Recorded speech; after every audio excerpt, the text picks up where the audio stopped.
Okay, so this is how you love a woman like a warrior.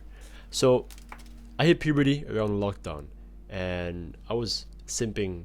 You know, I was basically my mind was all about girls and goon, and I lived in this like dark room with the LED lights on.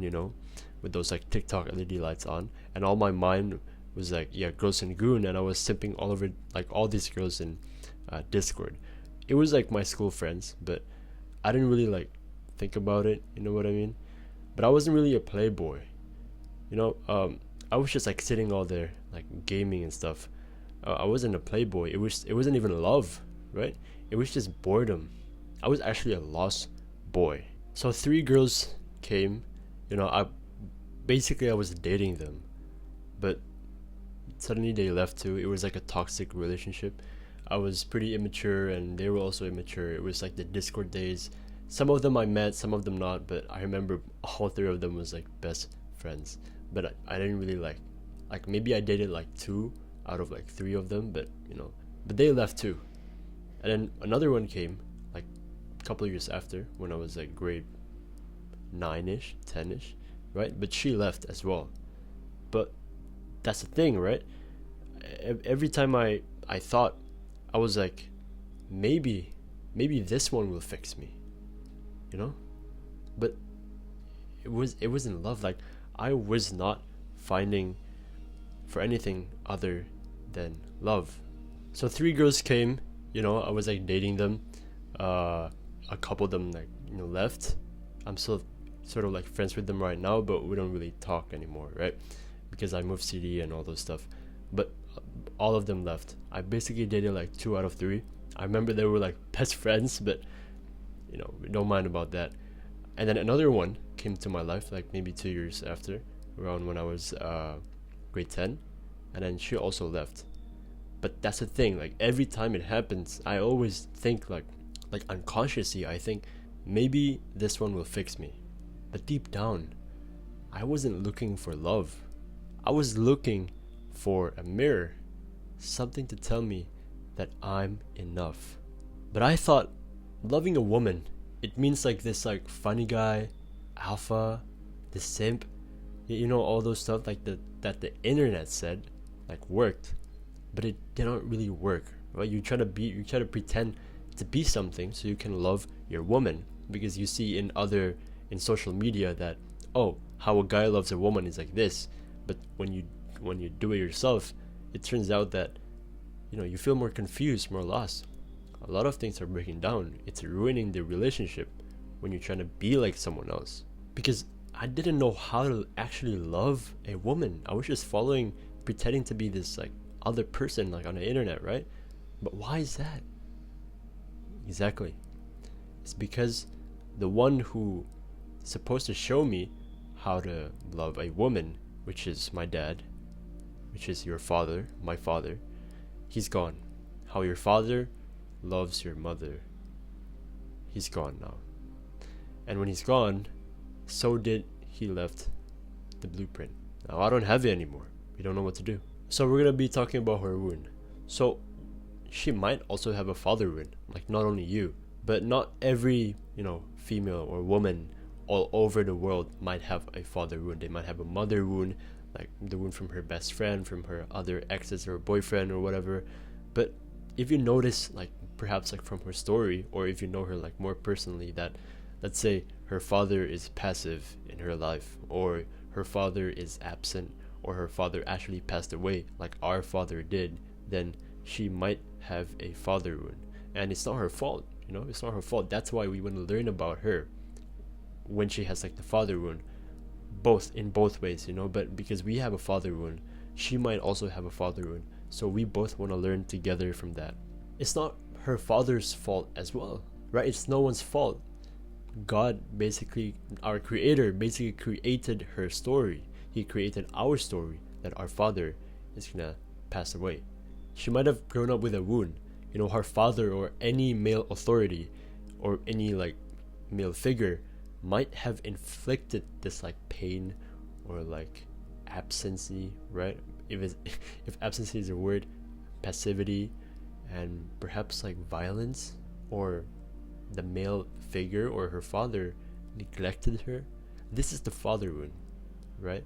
And it's no one's fault. So any message that says you're not beautiful or no one will fight for you, it both like indirectly and directly slowly breaking her heart. The core question in every little girl's deep heart isn't can I be strong, because that's for men, that's for people like us, right? That's for the male. But it's actually, am I lovely? And when she never hears like if she's lovely or not, if she never hears that phrase like, yes, you are lovely, you're beautiful, you're exquisite, then she will build this like defense over her heart, around her heart, this like quote unquote tower around her heart to defend herself, because she feels like vulnerable and stuff.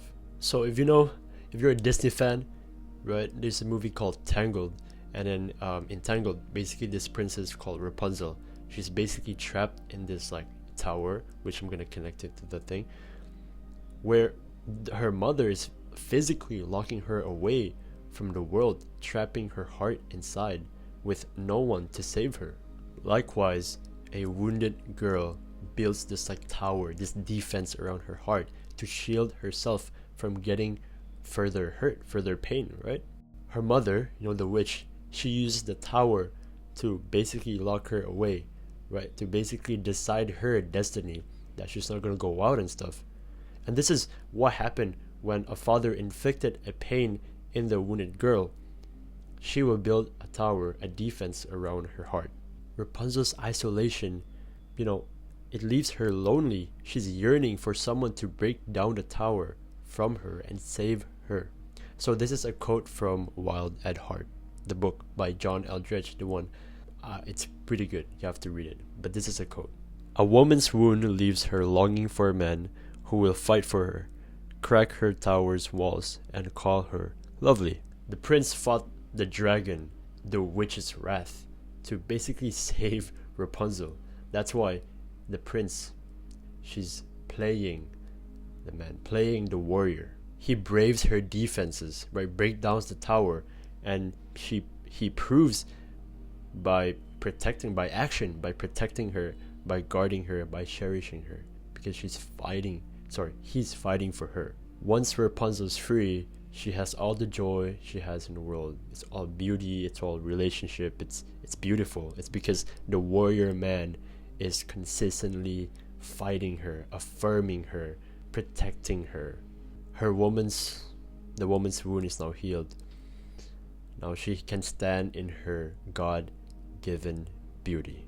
In my story, the girl that I'm with, basically her father had a divorce with the mother, and perhaps that message that she received from that is the wound, saying, I can't count on you, I can't stay with you, you can't count on me, I'm gone now, right? Because the mother is divorced with the father already, and now she doesn't see her father a lot. He works like out, far.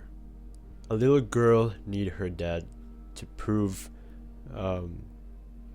that he delights in her, but when he vanish, it's always like it comes out of the core question that the girl is asking: am I lovable when you're gone? Am I truly lovable if you might vanish? She has like a few exes before me, but the guys there, they basically like controlled her and stalked her and do all those like crazy stuff, especially the one before me. Crazy story, but I'm not gonna go over that because I'm not gonna expose her here. This taught her that intimacy is basically loss of freedom, suffocation, betrayal. I mean, most of them was obsessive, immature, controlling, and a degenerate. Each crazy man made her walls become taller and taller and bigger. If I let you in, you'll suffocate me, chase me to distraction, or slip away, she said. So a couple months into the relationship, she asked me if I truly am in love with her, or is she misunderstanding anything. This breaks a man's heart, because I thought that, I have what it takes. I asked, do I have what it takes? But I thought I did. And so I prayed and I went back to God, and He answered it. So you gotta offer her strength, offer your strength, not find it. This was pretty much my mistake. I thought I won her. I thought, love is like love. I thought I won her like physically. I was too comfy with love. But no, I haven't won her heart emotionally. And that's where I learned all these things. A man who refuses to offer himself leaves his woman empty. I felt like I was dependent on her to show me that I was a man. I leaned on her for my sense of security, approval, or worth. She became this source of being a man instead of God. In general, we know to never rely on anything else other than God. Again, the phrase that I always use, that don't depend on something that is unstable, because that something is dynamic, right? It changes constantly. In response to the unstable entity, we also become unstable. Let's say you're hanging out with your friends and he's all happy, right?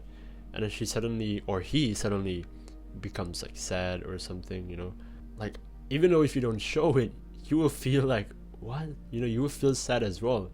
The mood killer is derived from instability. You must rely on something that is stable and static, which means doesn't change, so that if you are dependent on something that's stable, you won't change when something hits you in an unusual way. I made her the one who must fill up my emptiness. I fought to win her affection rather than to protect or serve her. My motivation is always, what can she do for me? Instead of, what can I do for her? So this is the knowledge that you get from the self-improvement industry. It's basically using her, not in a sense of, doing sexual intercourse, raping or whatever, but using her as your validation, so you can feel like you're quote unquote the man. Because these days, most young men don't know how to truly love her, don't know how to love a woman like a warrior, right? The mother, the grandma, the sister, and the soulmate, the partner. They don't know how to love her like a warrior, like a prophet, like a God-given warrior or man. Every woman carries a wound. If you draw strength from her, you risk reopening her old wounds. She will feel responsible for quote-unquote saving you. So you have to save her by saving yourself from God, and you want to offer your strength, not find it in your woman. How do we do this? First, you want to heal your wound. And how do we do this is you want to walk away from her first. You want to go to God first. You want to find your strength in God and then offer it. Because a true man is, he's all his love for her, not find it in the woman. So for my last video, I talk about, healing the father wound. And I mean, this whole channel revolves around healing the father wound. But if you don't know what father wound is basically a wound that rises up as you get older and older, but you basically created it from your childhood, or when you're young, or maybe when you're in your mid-20s or 30s or something. But in this case, in my demographic and as myself, I created this father wound where it arises at a young age. The father wound is basically when, the wound from the father is when, let's say your father passed away, just like you and I, or your father has divorced with your mother, or your father is passive, he doesn't really engage with you in your childhood life, or when you grow up, when you become more mature. Or maybe your father was absent, he just left your mother or something. Well, that's also divorce, but basically the absence of a father, when your father is gone, when your father is not there to guide you, because you're trying to be a man, but if your father is not there, then you can't sort of get this validation from him that, okay, do I have what it takes to be a man? That's why the question is always, do I have what it takes? If you grow up and you try to be a man, but no one is showing you, no one is guiding you, no father, no any male authority, male figure is guiding you, then you're constantly find this validation that, okay, you have what it takes from like other external validation, like you're trying to perform so hard, and or maybe you're trying to avoid from the world so you can be comfortable and stuff, or maybe you want to get this achievement, that achievement, you grind and work harder because you're trying to find this validation from your father that you can't even answer yourself, right? So that's the father wound, and I'm gonna be talking about the performer and the avoider. So the avoider, what is the avoider? Is the typical 2020 lockdown gamer, the gooner, the one who will lock himself inside, trying to have in his like comfort zone, trying to put away his life, try to bring out his responsibility to elsewhere, and he doesn't want to actually do anything in his life, right? This is what the self-improvement basically promotes. Like when you self-improve, basically, you start working out, do that, right? Imangachi, Hamza, Andrew Tate, all this stuff.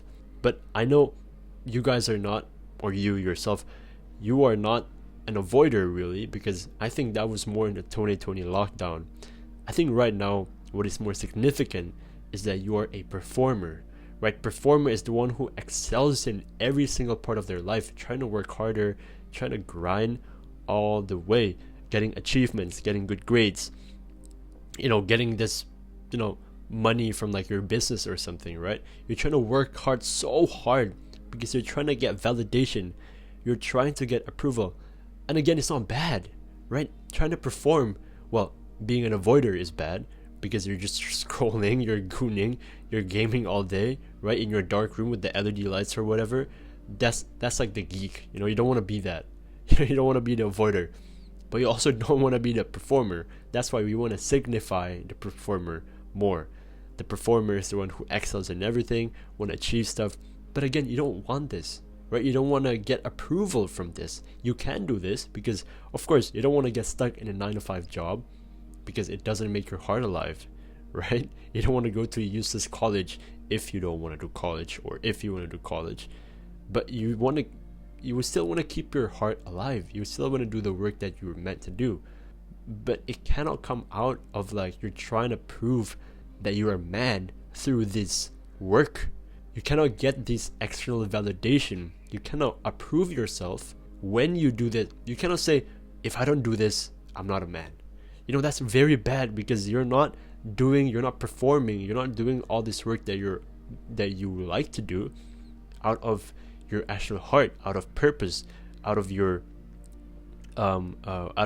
passion, right?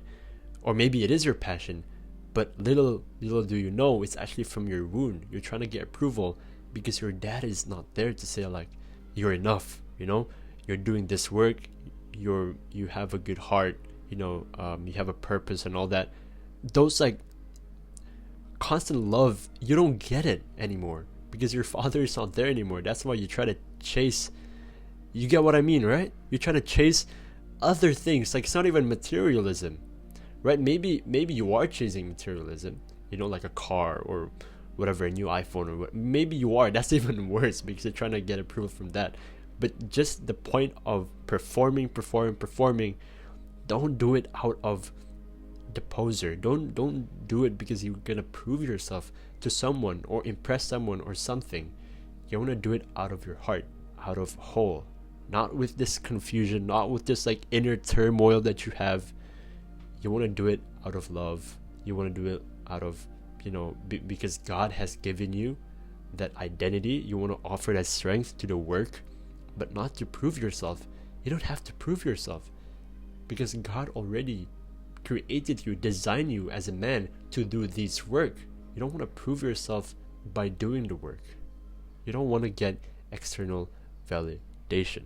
So how do we sort of connect this, you're a performer? Because I think most of you are like this. You must walk away from women to heal your wound, so you won't feel like you're finding strength from her by her validation, feel like you have to win, quote unquote win her by getting her, feel like you have to control over her to feel powerful, feel like she has to be your savior by giving what you want because you're quote unquote better than her, feel like you're not enough because she says that she doesn't feel that you love her, and many other problems. This happens when you're trying to get validation from her, right? and it won't work. It will destroy you inside out. You want to be with your beauty for the rest of your life. But if you don't know this principle, then you will struggle. I struggled, but I improved because of God. Find refuge from Him first. Go back to God. Heal your heart with Him because He's your master, He's your guardian, He's your healer, He's your everything. You know what He knows what you feel. He knows what you're thinking. He knows everything about you, right? And He just wants your willingness to go back to Him. And if you go back to Him, if you walk to Him, if you try to approach Him, He will come back running and chasing you. If my servant draws near to me by a handspan, I draw near to him by a arm's length. And if he draws near to me by an arm's length, I draw near to him by a fathom's length. And if he comes to me walking, I go to him running. Sahih al-Bukhari 7405.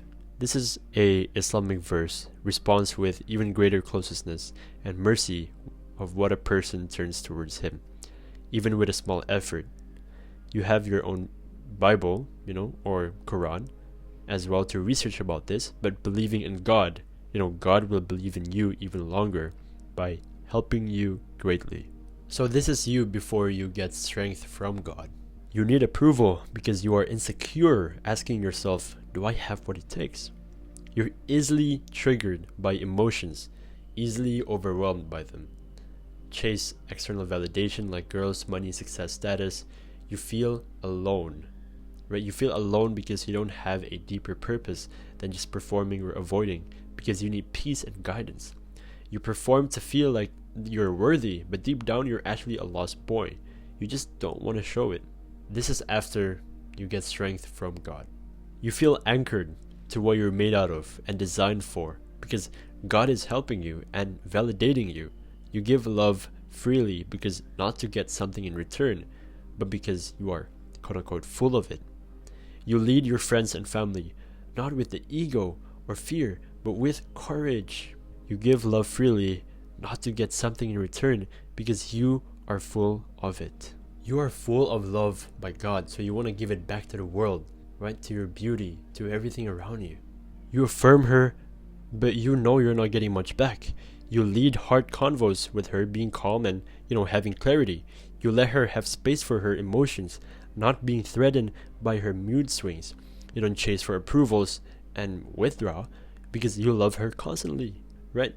And instead of making her feel like she's quote-unquote too much or quote-unquote not enough, you make her feel seen, safe, and supported. But you're probably saying like, oh, you know what? No, that's normal. I don't need God to help me. Those are like usual stuff that we do, blah, blah, blah, blah. If you think that, bro, just keep on doing that and you will never find true love. Destroy the tower, rescue the beauty. Break down the bricks of the tower walls slowly and rescue her heart. So what does this tower thing mean? Tower, a defensive emotional construct designed to prevent further emotional injury, constructed out of past pain, fear, disappointment, and loss of trust, often unconscious. It is built around her heart to protect her core feminine vulnerability, especially that vulnerability is damaged by exploitation or ignorance or rejection. Men are caretakers of women, Quran 4:34. You are called to defend her and break the walls of her, break the walls of fear of her. Be her champion, protect her, fight for her, speak life to her heart, and dismantle the tower of her defenses. These are the symptoms when she's in quote-unquote the tower. Emotionally, she hides how she really feels. If something upsets her, she will brush it off to get, defensive instead of opening up. You can tell she's holding something in. Relationally, one day she's warm and close, the next day she pulls away or seems cold. She keeps a certain distance and makes it hard to feel steady around her. This is why you need to keep God with you to keep you steady, because you don't want to be unstable. Spiritually, deep down, she might feel unlovable, but she might not feel like a god. She might not feel like God loves her. She doesn't believe real love exists, or that she doesn't deserve it. She might not say this, but it comes out in how closed off she is. Physically, her body's tense. She might flinch when you hug her or something, or pull away from closeness, or keep her arms closed. You can feel the wall even in her posture. In communication, she keeps things surface level. If there's a conflict, she might shut down, get sarcastic, or argue in a way that she feels like she's keeping you at an arm's length, not letting you in. That's why you want God to be beside you. You want to be steady with God, because you don't want that in an arm's length. You want to go to God and He will chase you even faster. All this act that she does, it's not bad. It's an act that she's trying to protect herself, not in this like manipulative or controlling way, right?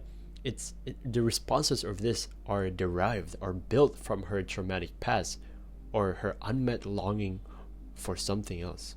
So this is how a man should actually slowly break down the tower of her heart. Emotionally, he doesn't take her defensiveness personally. He holds space. Instead of pushing her to talk, you say this to her: "It's okay, you can talk whenever you're ready. I'm still here with you." Relationally, he stays consistent even when she pulls away. No begging, no chasing, just grounded steadiness that says, "I won't disappear. I'm not here to play any game." Spiritually, he reflects her value back to her, not with cheesy lines, but with respect, prayer, and truth. He believes in the good in her, even when she doesn't. Physically, he reads her body language and respects her space. He's not needy or forceful, just gently present. If she relaxes even a little, he notices and he honors it. In communications, he doesn't fight to win. Right? He listens to understand when he guards her words. He doesn't push. Instead, he might say, "You don't really have to feel, you don't have to say, to explain everything. Just say what you feel. It's okay." The tower is not broken down by force, but it's with like small, little, you hit it smaller, little by little, slowly and slowly. And then each time you do it, each time you respond with, like in a communicative way, you respond with, instead of you running away, you actually stay. She will experience this corrective emotional moment each time.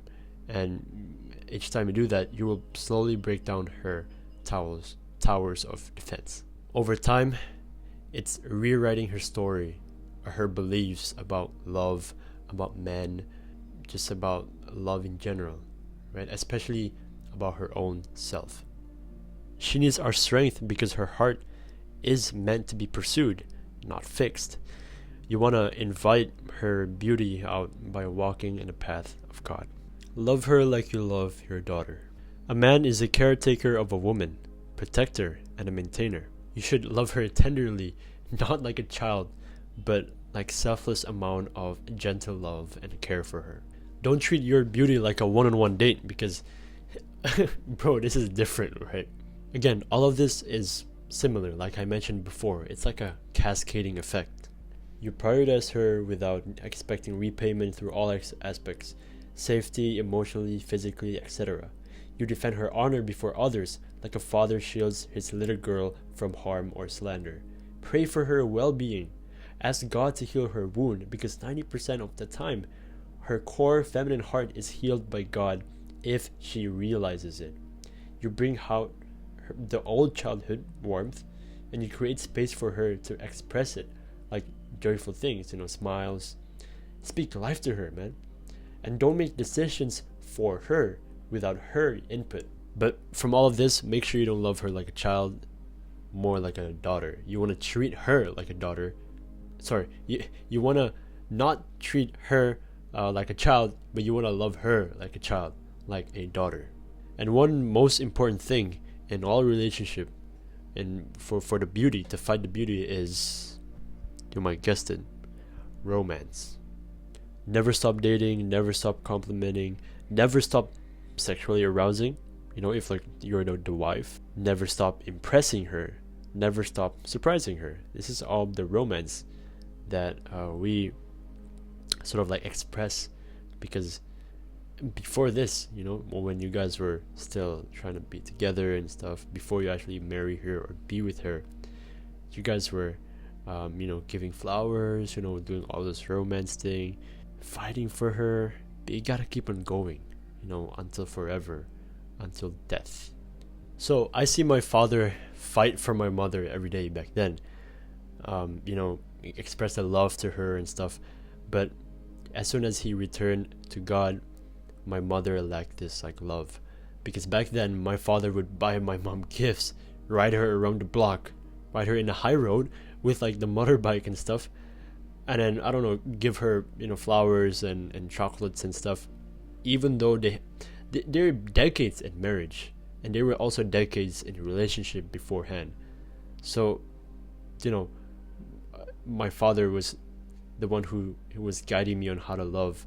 Basically, I saw this like image in him, that okay, this is how you love, this is how he loves his wife, which is my mom, and then I think I should follow that. I also have a sister who my dad delights in her, right?